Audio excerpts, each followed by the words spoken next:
Okay, so welcome. My name's Carolia and I'm with the Yoga Lunchbox. And today I have the great pleasure of interviewing Arli. So Arli is a musician and a composer. He's been making amazing waves in the yoga scene and he has just released his second album, Allegra. So welcome, Arli. Hello, hello. Thank you for having me. It's awesome to have you. Where are we talking to you? Where are you right now? I'm just in my little home studio. It's not a home studio. It's my little studio editing suite that I've got in central Auckland. Uh-huh. And it's all over the place at the moment because we are. I'm just about to head off to a big tour. So I'm in the studio, my messy little studio. Nice. Now I want to talk about this tour because it is a big tour. You're heading Canada, you're going to the States, you're going to Europe, and you're collaborating with all these amazing people like Mm, Shiva Rea, Elana Brower, Johnny Pollard. Like mm. you got it done. You're like just blowing up huge all over the place in the yoga world, right? I don't know. I guess so. I never have that dialogue with myself. If it's blowing up or not blowing up, I'm just really trying to keep going and develop that thing. Very it's very interesting times. In general, and I'm really happy to be part of a movement that kind of waking up to lots of different ways of being more mindful and a lot more like mindful life kind of thing. Mm. So how did you, as a musician, first get into the yoga scene? Like, what was your first sort of yoga gig as such? So I've been practicing here at East West Yoga Studios, and I started practicing yoga a few years ago, when, like the usual story, lower back pain and stuff like that. And I did it. I started, nothing. It was nothing too spectacular, and then they started to introduce Vinyasa, because it started from Bikram, and within Vinyasa, it's a lot more linear, and they started to put music into it, and then they introduced Yin, and they put music to that as well.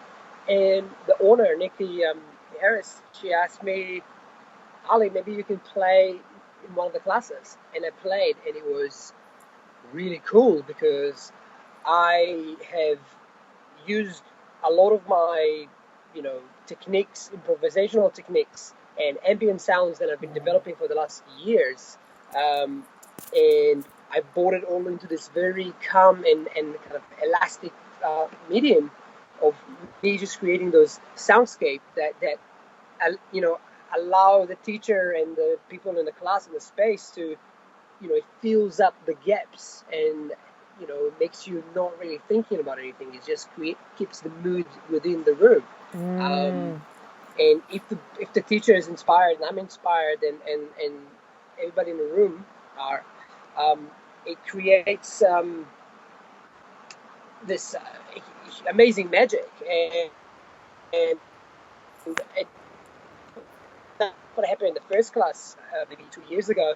And then actually, Nikki said something like, "Hey, I'm trying to use that wanderlust." And actually, I also did some of the class for aerial yoga with Connie, and that was actually another first one. It was happening at the same time. And she said, and Connie took me to the first one that I was in Auckland, and I just played on the grass, and I was like, that's kind of okay. And I remember after a couple of months, I told Johnny Hilsted, the awesome director and great friend of mine from Wanderlust.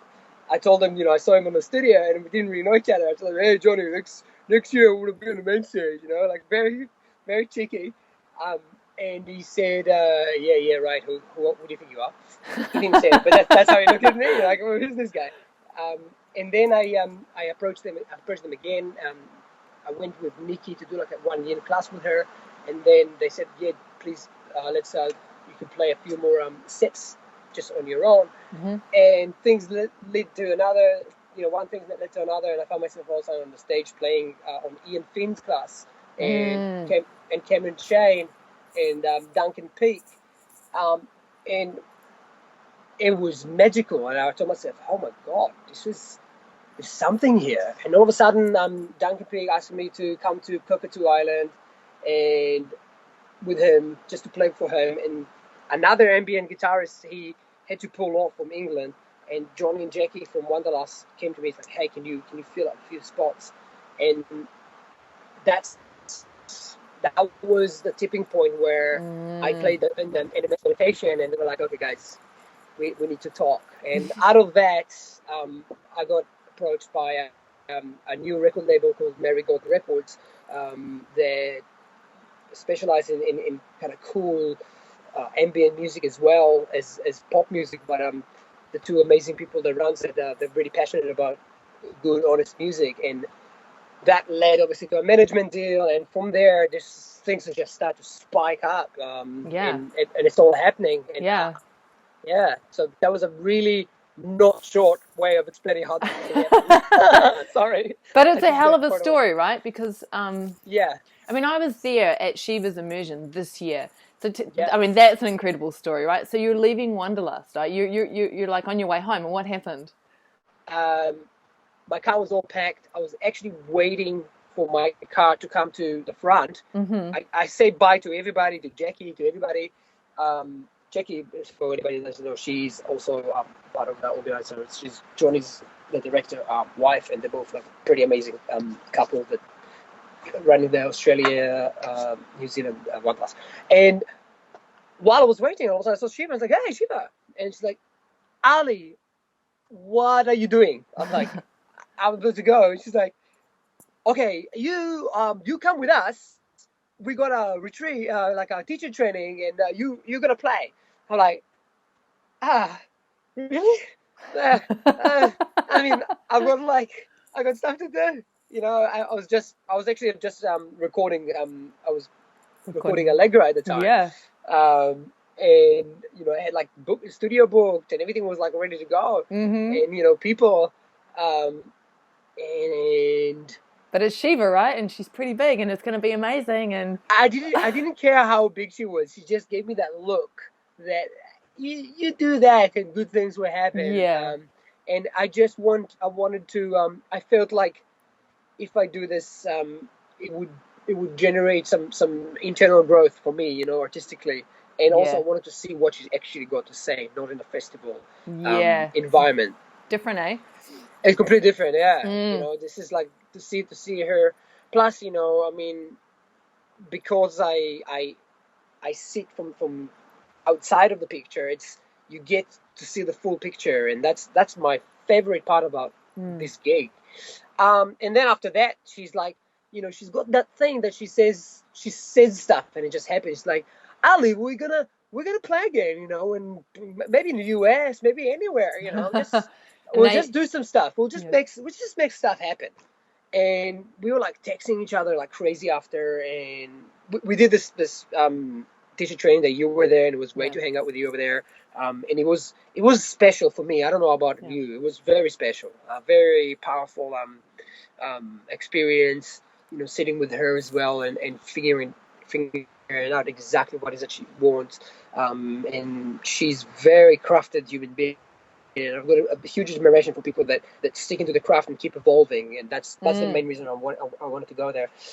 And because when you're in the room, and you're doing your thing, like you are improvising, right? And Shiva's classes are long, like it's sometimes 2 or 3 hours, right? So you're just rolling, improvising the music according to what's going on, and kind of like feeling what she's doing and anticipating, and you know, it's a co-creative thing happening, isn't it? Yeah, and in some point, I mean, the reason I like to work with somebody like her and Elena Brower and Johnny Paula, these three in particular, and other people, but these three, because we had multiple classes. Actually, with Elena, I had like one amazing class. They can just look at me and I know what they mean. That's how in tune these people are, and nobody does anything with their hands or give me. I mean, Shiva can just go and do like this, which I have no idea what it's supposed to mean, but I'm just gonna do something, you know. And it's usually, you know.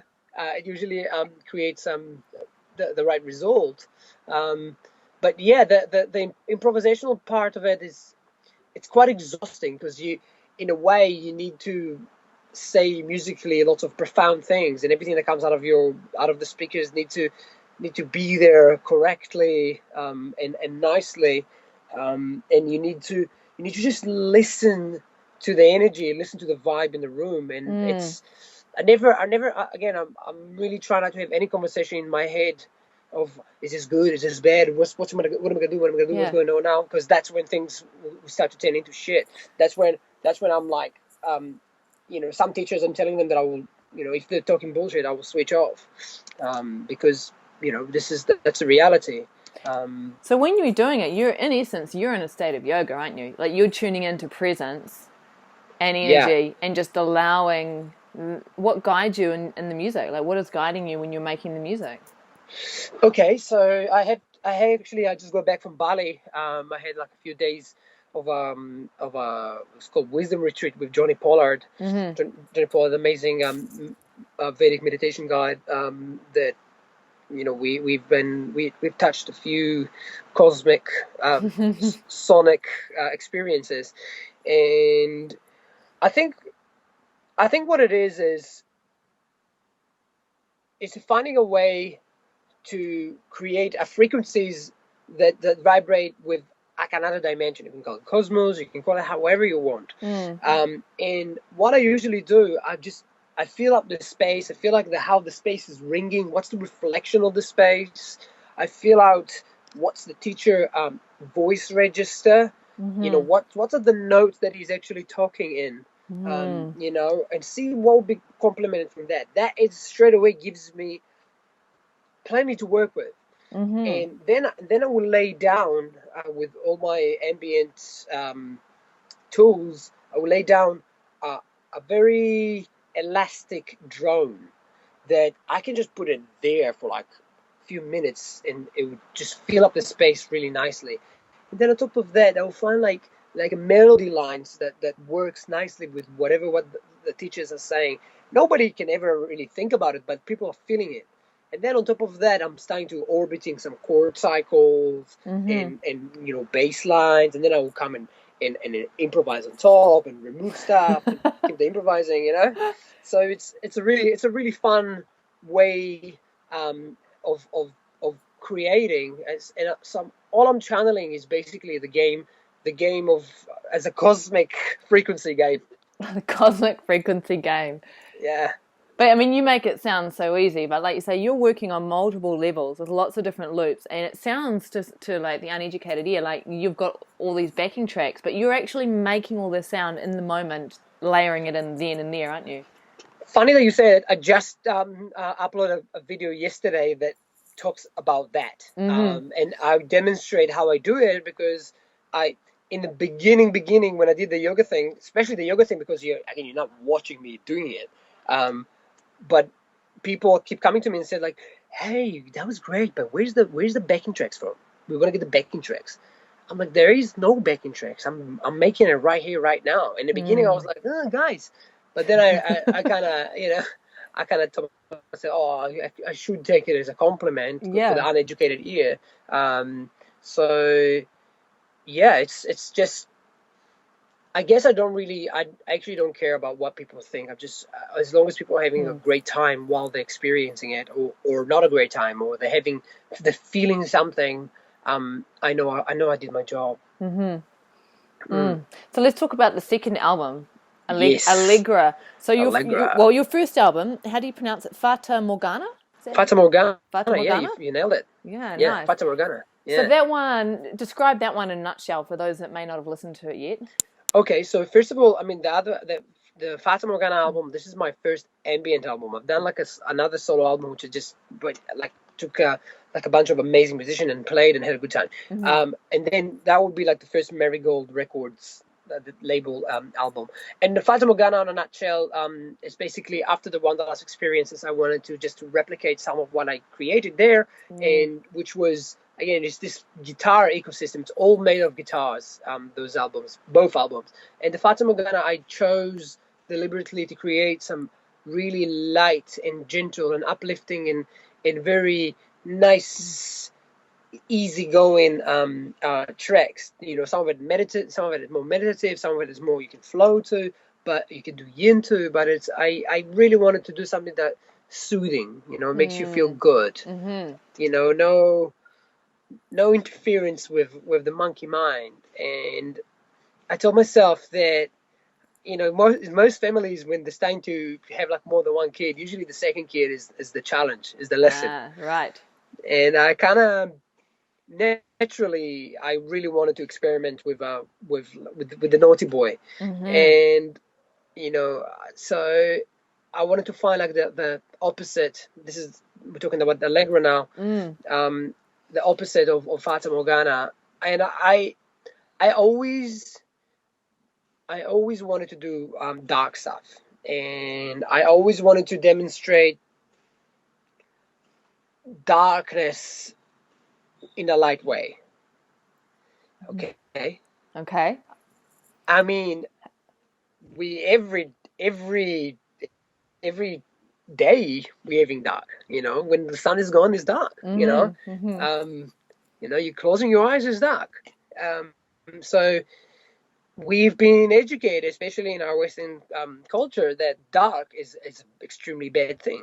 It represents the end. It represents, loss. All those negative things, and all those negative things are still standing and they're still valid.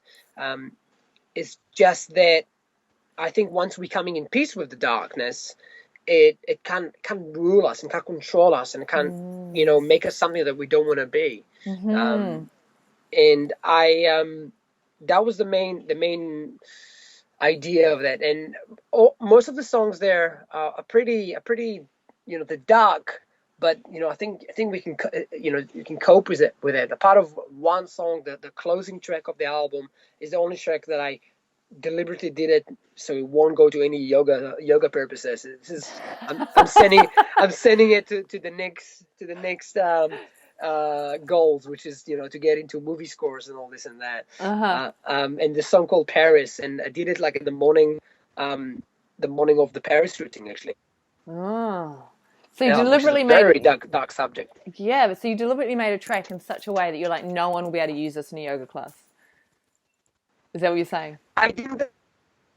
It wasn't deliberate. I just did it, and maybe until like 2 weeks before I released the album, I still didn't think that this is going to make the album. I didn't. I told myself and all the production team and everybody. I told them this is not. I mean, nobody will play it in the yoga class, and they said, "Well, how do you do music only for yoga?" And I'm like, fair point.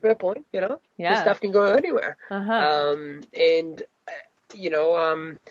everybody really enjoyed this track because it stirs the motion really, really, really hard, because usually the yoga crowd, and that's what I love about the yoga crowd, there's not much judgment at all, there's the acceptance level is amazing. You got to be so crap in order to put people off in yoga, think about it.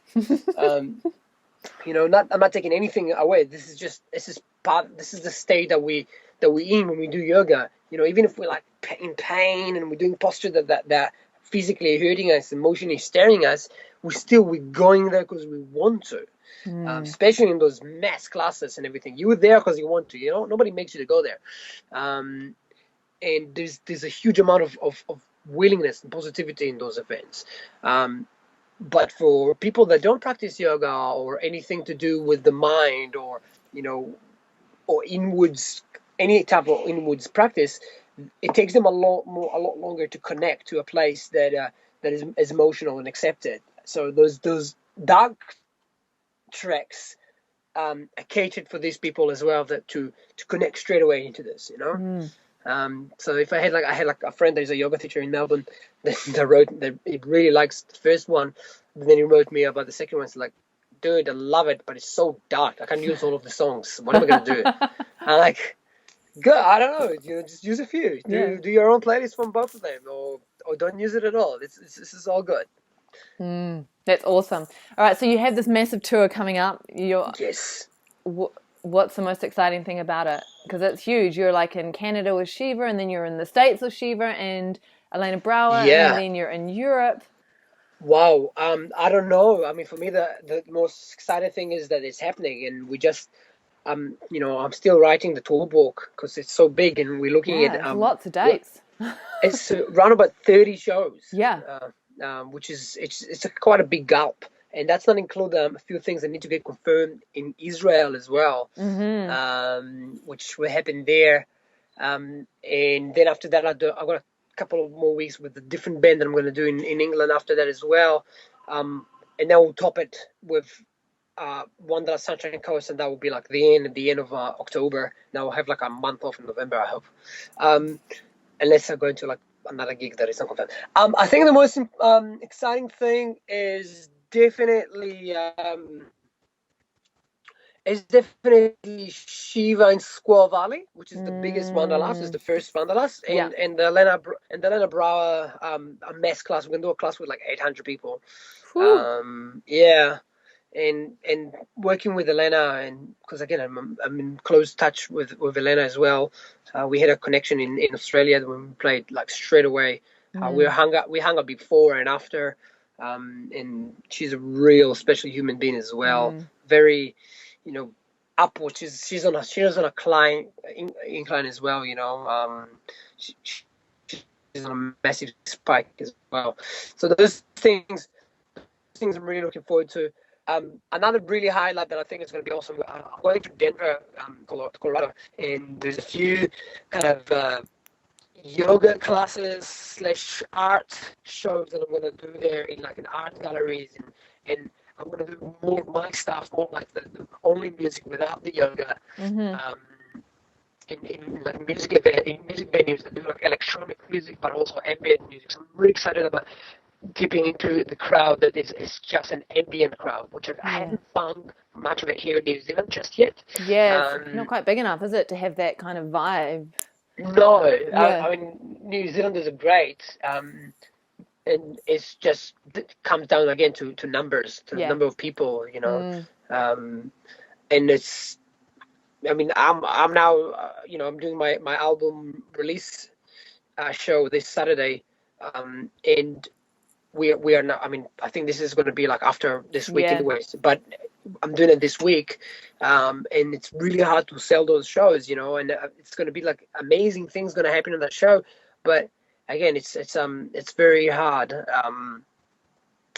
here. So I'm the biggest highlight for this tour. I'm looking for embracing the masses. Really, this is what I'm really looking forward to. That's awesome, Arli. Thank you so much for taking the time to talk to us. I love your passion and the way that you do it, and being in classes, like being at Shiva's Immersion when you were playing was just extraordinary. Like, you're right, there was magic happening in the room. You were definitely hitting that cosmic frequency. Cool. Thank you so much for having me, and hopefully I'll be able to see you soon.